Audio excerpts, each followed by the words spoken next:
If you're going through a natural disaster, a flash flood, wildfire, hurricane, I mean, there are so many, blizzard, you're going through that. The last thing you want is to worry that you're not going to get the necessary disaster relief and aid that you need because of your immigration status.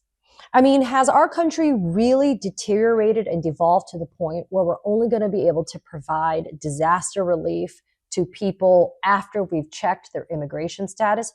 Putting aside the lack of humanity, let's talk about the actual logistical nightmare this creates.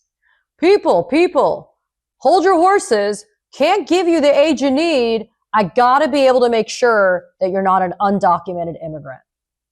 How about the wrinkle of my mom and my dad are undocumented, but I'm born in the United States, so I'm a quote US citizen?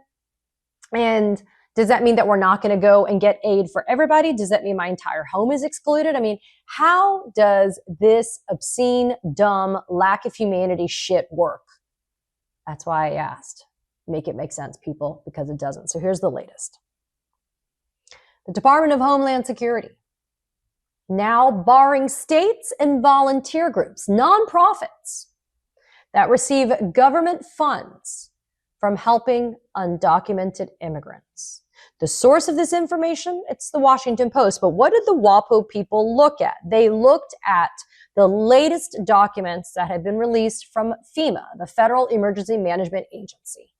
And they look at these rules, and these updated rules now require that groups that are forward-facing and that work with immigrants in our community, that they have to now cooperate with immigration officials in the federal government and law enforcement operations that pertain to immigrants.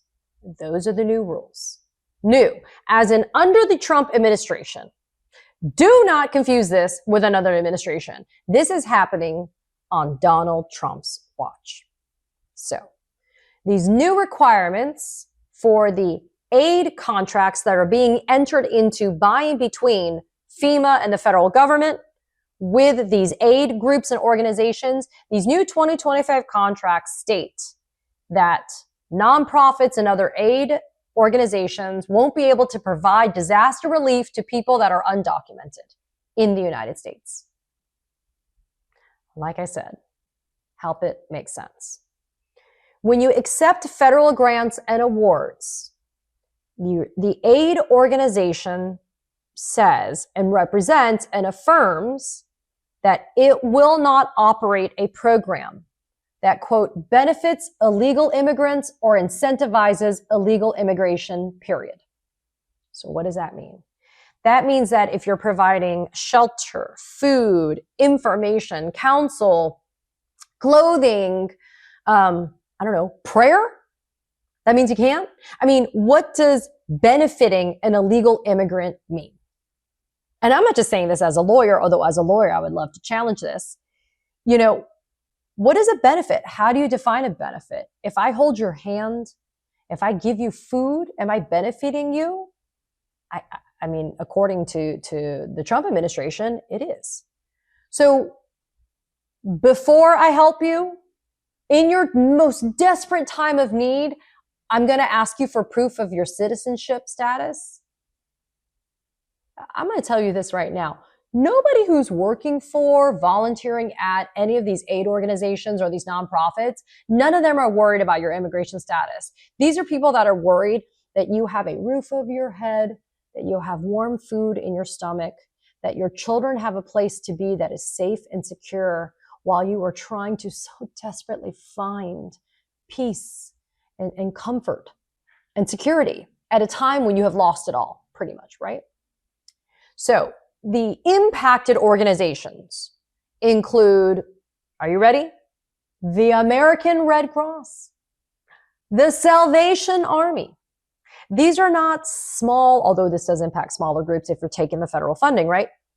But these are very well-known aid organizations that are being directly impacted by these new FEMA rules and regulations. And here's the thing. This is how the process rolls out, right?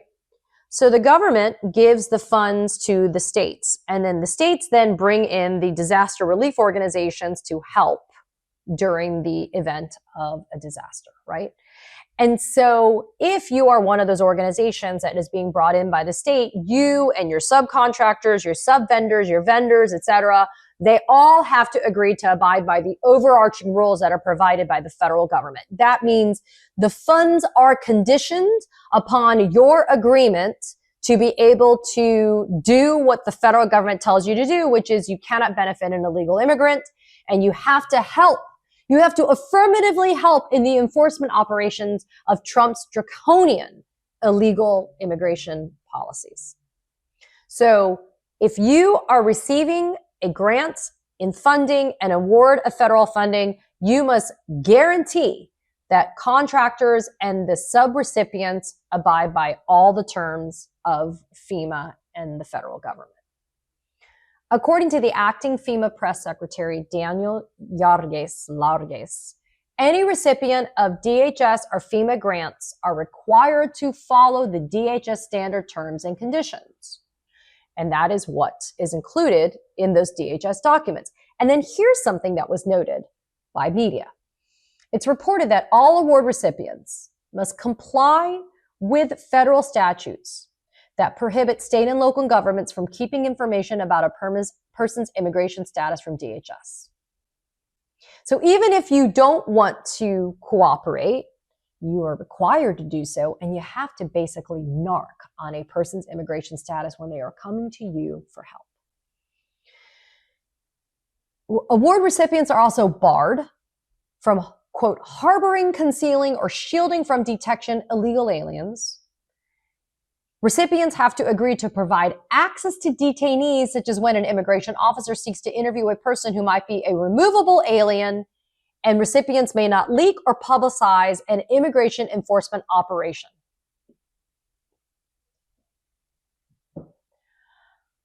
I just did an Instagram reel yesterday. Was it? Where I talked about how immigration enforcement operations were taking place in the state of Washington while firefighters are battling a multi-acre blaze that is barely contained and has taken out towns. But ICE, DHS, Border Patrol, they made that a priority instead of, battling the fire, excuse me. Same thing here. We're going to conduct immigration enforcement operations in places of natural disasters. Again, let's use the flash floods in Texas as an example. People lost their children. People lost their lives. People lost their homes. But yeah, let's send in Border Patrol. Let's send in ICE. Let's send in DHS to check your immigration status before you're going to be getting any aid. A review of these type of aid and grant contracts going as far back as 2016 have revealed that past contracts by DHS for federal assistance did not include language about undocumented immigrants. Oh, but now they do. Why? Because again, this is a Donald Trump specialty. The cruelty is the point. It's a feature, not a bug. A concern that is being raised, and rightfully so, especially I come at this as a lawyer, is the following. If you are one of these aid agencies or nonprofits, you're going to be worried because you are going in to an area, into a city, into a jurisdiction that has its own laws, its own ordinances, its own rules. Remember, there are cities that still exist in the United States that do not comply with Donald Trump's immigration policies, right? They are called sanctuary cities, although as a legal term, that's a misnomer. It doesn't really exist. This concept of a sanctuary city doesn't exist. But this idea that cities will do just what they have to do and nothing more. I mean, this is a level of just cruelty, because now if you're this agency or organization, you're going to be worried that if you go into an area that you may run afoul of local laws or local ordinances that are there to protect people regardless of their citizenship status. Another complicating issue is the following. A lot of these aid organizations are faith-based organizations. They are religiously based, religiously founded organizations. And the First Amendment free speech guarantee is such that you should be able to choose who you want to help, and you should be able to decide who you want to serve, And as a religious organization, that further complicates and implicates the First Amendment, free speech, freedom of religion, does it not? If I, as a religious organization, want to help a group of people, it should be irrelevant what you, Trump administration, think. And yet in this instance, you are now creating a catch-22 for several of these wonderfully generous and decent organizations that are just trying to help. These new rules that have been instituted by FEMA and the federal government, they are targeting what?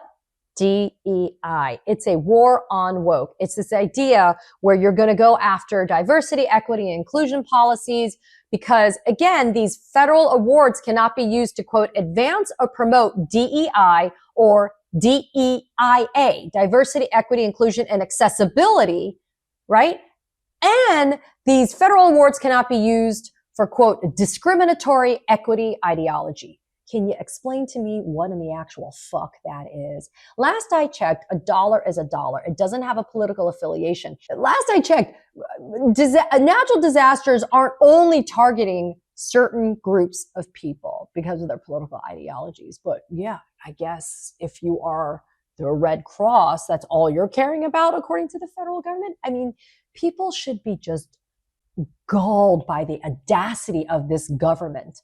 This American government that is led by convicted felon Donald Trump to think that, again, the priority is immigration, immigration over lives, immigration over decency, immigration over humanity, immigration over helping people get basic necessities after they've lost everything.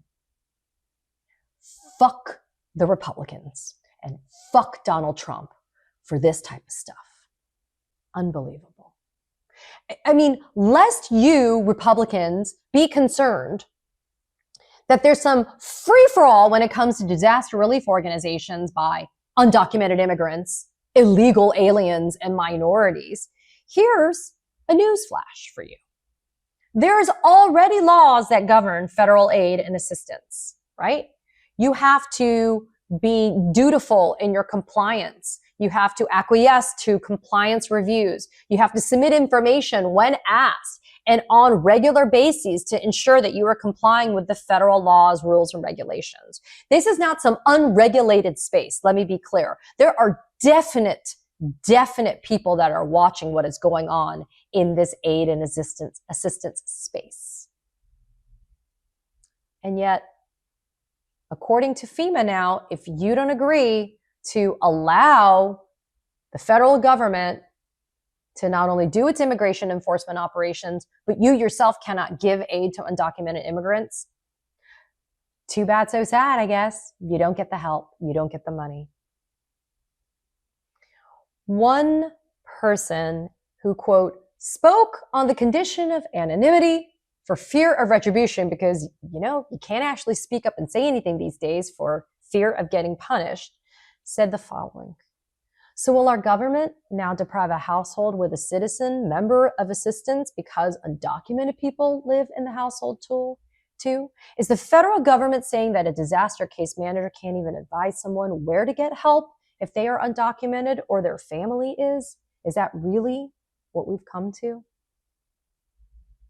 I mean, that is the question, right, people? Is this where we find ourselves? It kind of almost makes me want to cry.